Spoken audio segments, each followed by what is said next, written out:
Power corrupts, but anonymity corrupts absolutely. Scott Foster, the NBA referee who spent decades hiding behind his whistle, just made the mistake of stepping into the spotlight, and Ja Morant was waiting there to remind him why refs should stick to making calls, not headlines.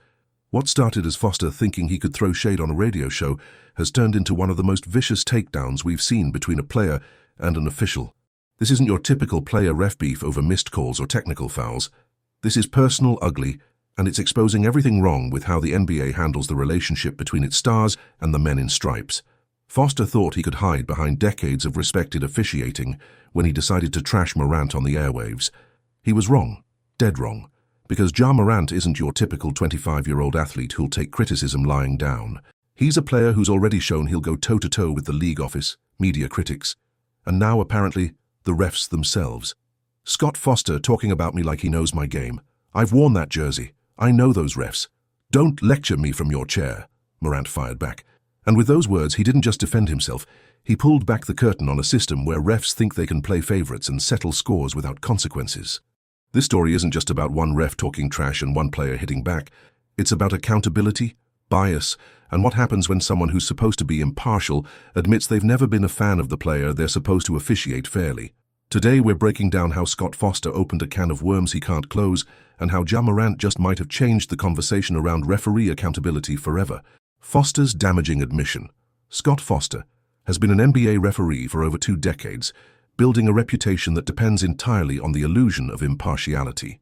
That illusion cracked completely during what should have been a routine interview with the Athletics podcast network. The conversation started innocently enough. Foster was discussing the challenges of modern officiating, the evolution of the game, the usual talking points refs trot out when they want to sound philosophical about their jobs. Then the host made what seemed like a throwaway comment about difficult players to officiate. That's when Foster made the career-defining mistake of being honest. "You want to know the truth," Foster said, his voice taking on that tone people use when they're about to say something they shouldn't. "I've never been a Ja Morant fan. I think he complains too much, and I've called many of his games. Some were unfair to officiate because of his attitude." The words hung in the air like smoke from a dumpster fire. A 30-year veteran referee had just admitted on a recorded interview that he has personal feelings, negative ones, about a player he's supposed to judge objectively. But Foster wasn't done digging his own grave. He continued, "These young guys think they can do whatever they want on the court, then cry to the media when they don't get calls. Morant's one of the worst for that." The interviewer tried to steer the conversation back to safer ground, asking about general officiating challenges. Foster took it as an invitation to double down. "Look, I call what I see, but when a player has that kind of reputation, it colors how you view their actions. That's just human nature. Human nature." Scott Foster, whose job literally depends on overriding human nature in favor of objective rule enforcement, just admitted that his personal feelings influence his professional decisions. Do you think refs should be allowed to publicly express their personal opinions about players they officiate? Where's the line between honesty and professional misconduct? The interview continued for another 15 minutes, but the damage was done. Within hours, clips were circulating on social media, and the NBA community was in an uproar. Players, coaches, analysts, everyone was asking the same question. If Scott Foster admits to bias against Ja Morant, how many other players has he been unfairly targeting? Foster had crossed a line that most people didn't even know existed, and he was about to find out exactly how much trouble that one moment of honesty would cause. The nuclear response from Ja Morant was in the Memphis Grizzlies practice facility, when his phone started buzzing with notifications. Text messages, social media tags, calls from his agent. Everyone wanted to know if he'd heard what Scott Foster said about him. He hadn't, but he was about to. Morant pulled up the audio clip right there in the locker room, his teammates gathering around as the sound of Foster's voice filled the space. By the time the clip ended, you could hear a pin drop. Then Morant started laughing, but not the kind of laugh you want to hear if you're Scott Foster. "This dude really said he don't like me on a podcast?" Morant said to his teammates. "Bet. Let me show him what I really think about his officiating." Within 2 hours, Morant was on ESPN radio with Keyshawn, J. Will, and Max, and he came loaded for bear. "Scott Foster talking about me like he knows my game," Morant started, his voice calm but carrying that edge that anyone who's watched him play recognizes. "I've worn that jersey. I know those refs. Don't lecture me from your chair." But Ja was just getting started. "This man been reffing for 30 years and admits he don't like certain players. Y'all still wondering why some of us don't trust these calls?" The hosts tried to keep it professional, asking about the officiating process and whether players and refs need better communication. Morant used every question as ammunition. Communication? This man just told the world he thinks I complain too much. How are you going to communicate with somebody who already decided they don't like you before the game even starts? Then came the part that had the entire basketball world rewinding and replaying. And he said some games were unfair to officiate because of my attitude. My attitude, man, I play basketball, I compete. If that bothers you, maybe you shouldn't be a ref. Was Ja's response justified, or did he cross a line by publicly attacking a referee? Should players be allowed to call out refs who admit to bias? Morant wasn't done. He brought up Foster's reputation among players, something most athletes only whisper about in private. Ask around the league about Scott Foster. Players been talking about his calls for years. Now we know why. The interview lasted 25 minutes, but those few clips were enough to set the basketball world on fire. Morant had done something unprecedented. He'd made a referee's admitted bias the story instead of his own controversies. The league's impossible position. The NBA found itself in a nightmare scenario. On one hand, they had a veteran referee admitting to personal bias against a star player. On the other, they had that same star player publicly destroying the ref's credibility on national radio. Both situations were unprecedented, and both demanded immediate action. NBA Commissioner Adam Silver called an emergency meeting with the referee operations department.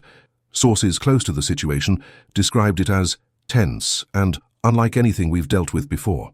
The league had protocols for players criticizing refs, and they had protocols for refs making controversial statements, but nothing in the rulebook covered this exact situation.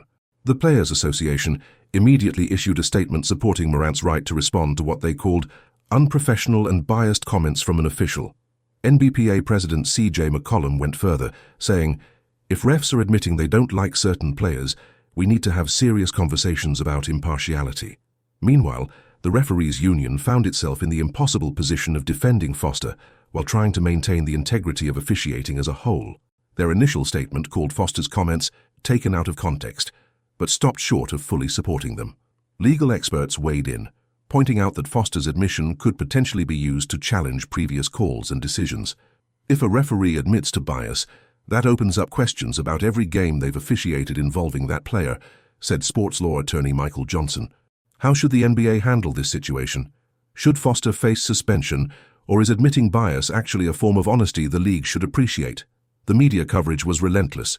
ESPN dedicated entire segments to the controversy. Sports talk radio couldn't stop discussing it.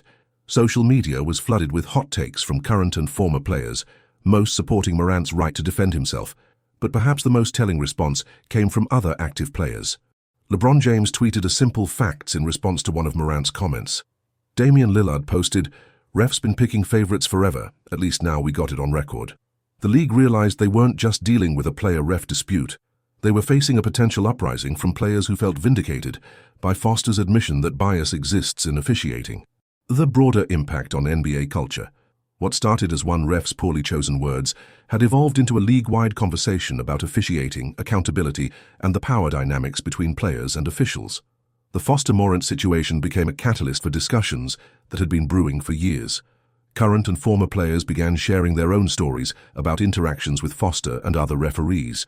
Social media became a repository of referee complaints that had been building up for decades. The floodgates were open. Tim Duncan, known for his quiet demeanor, broke his usual social media silence to post. Players get fined for criticizing refs. What happens when refs admit they don't like players? The question hit at the heart of the issue. Players face substantial fines and suspensions for publicly criticizing officiating, but referees had apparently been operating with personal biases without consequence. Young players around the league took notice. Rookie sensation Asa Thompson told reporters, "If Ja can speak up about unfair treatment, maybe more of us should. We've been told to just accept bad calls and move on. But why should we if the refs are already biased?" The National Basketball Referees Association tried damage control, organizing a conference call with team captains to address concerns about officiating bias. But many players saw it as too little, too late. Do you think this controversy will lead to meaningful changes in how refs are held accountable, or will it blow over like most NBA drama? Basketball analysts began reviewing Foster's recent games involving Morant, looking for patterns in foul calls, technical fouls, and ejections. While the statistical analysis was inconclusive, the perception of bias was now impossible to ignore. The situation also highlighted broader issues about transparency in sports officiating. Fans began calling for referee report cards, public accountability measures, and even the possibility of refs facing fines for admitting bias. International media picked up the story, with European basketball publications noting how different their officiating accountability systems were compared to the NBA's traditionally secretive approach. The Foster Morant feud had accidentally started a conversation about reforming how professional basketball handles the relationship between its most important participants, the players who draw fans and the officials who control the games. The lasting consequences. 6 weeks after Scott Foster's disastrous interview, the reverberations were still being felt throughout the NBA ecosystem. The league had implemented new media training protocols for referees, essentially admitting that Foster's comments represented a systemic problem. Foster himself was quietly reassigned from high-profile games, though the NBA never officially announced disciplinary action. League sources suggested he was being phased into different responsibilities, which most interpreted as a demotion disguised as policy. Ja Morant, meanwhile, had emerged from the controversy with his reputation enhanced rather than damaged. His willingness to confront bias head-on resonated with players and fans who felt he was fighting a battle they'd all wanted someone to fight. The Memphis Grizzlies saw an unexpected boost in merchandise sales and social media engagement. Morant's jersey became the league's third bestseller during the month following the controversy, suggesting that fans appreciated his willingness to speak truth to power. More importantly, the incident changed how players interacted with officials. There was a noticeable increase in players questioning calls and asking for explanations. Some refs adapted well to the increased scrutiny. Others struggled with what they perceived as diminished authority. Looking back, do you think Ja Morant's response was a turning point for player-referee relations, or just another example of NBA drama that gets overblown? The Players Association used the controversy to push for reforms they'd been seeking for years.